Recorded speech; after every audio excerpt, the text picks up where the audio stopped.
Yung nasa business class ka, pero may dala kang nilabong saging.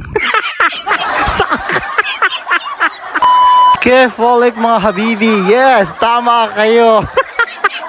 First time nga mga habibi, first time ko nga mag-business class, kaya naman talagang sobrang excited ako, mixed emotions talaga, excited na hindi ko alam kung ano ang gagawin ko, nakakabulol, di ba? Hindi ko alam kung anong gagawin ko dito sa sa business class lounge. Dahil hindi ko nga alam na meron palang mga ino-offer na pagkain dito na masasarap dito sa business class lounge, ay nagdala nga ako ng nilabong saging. Kaya nga eto at hindi ko talaga alam na meron pala mga free pagkain diyan, nakasama pala yun na libre na binayaran mo kapag nag-business class ka dito sa sa Philippine Airlines. Ayan, nakakabulong si Ricky Paking ha.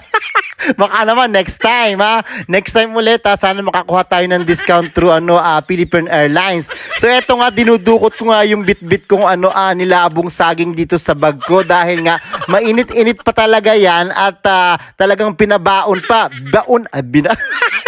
Pinabaon pa sa akin ni yan. Alam niyo kung sino nagpabaon.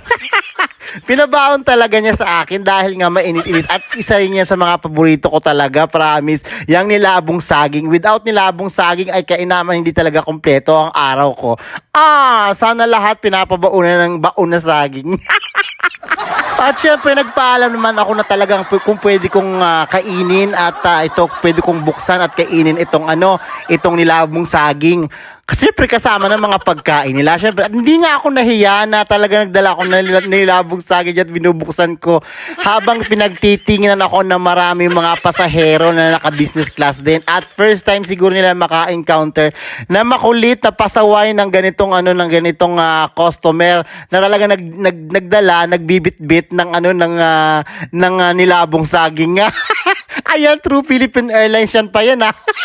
Kaya naman shout out talaga sa mga taga Philippine Airlines na binigyan ako ng pagkakataon na buksan yung saging at kainin ko nga dahil mainit-init pa. Actually, almusal ko talaga yan. Syempre, nagkataon na muntik na nga para tayong ma-delay ng tawag dito pagpunta ng airport. Kaya pinabaon nilang sa akin yan. Sana all talaga pinapabaunan. Kakaingit naman.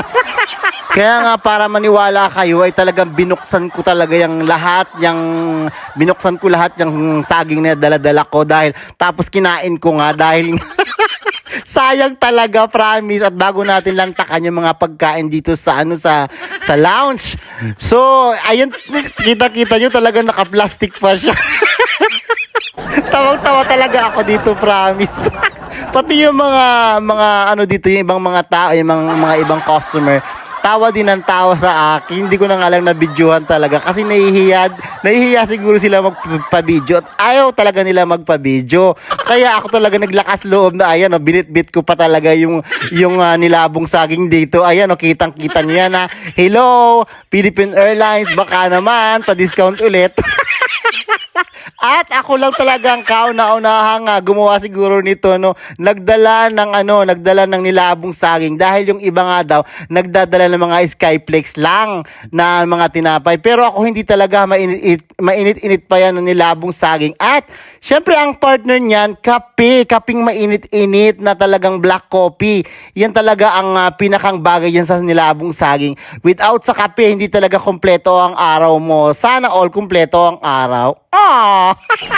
Grabe talaga yung pinagdaanan ng nilabong saging na yan. At lalo yung plastic na yan, yung pinaglagyan ng nilabong saging, yung plastic na yan galing pa dun sa lagayan ng mga bulad, yung mga tuyuba.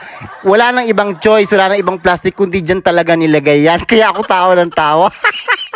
So yung nilabong saging, nag-amoy din ng ayun, nakakabulol. Nag-amoy din siya, bulad, nag-amoy tuyo. Sana all puro tuyot. Kaway-kaway naman sa mga kapwa ko OFW na tuyot. At lalo sa mga kasabay ko pala sa eroplano, dito sa business sa it's either sa economy or business class, sa mga kasabay ko ha, shout out.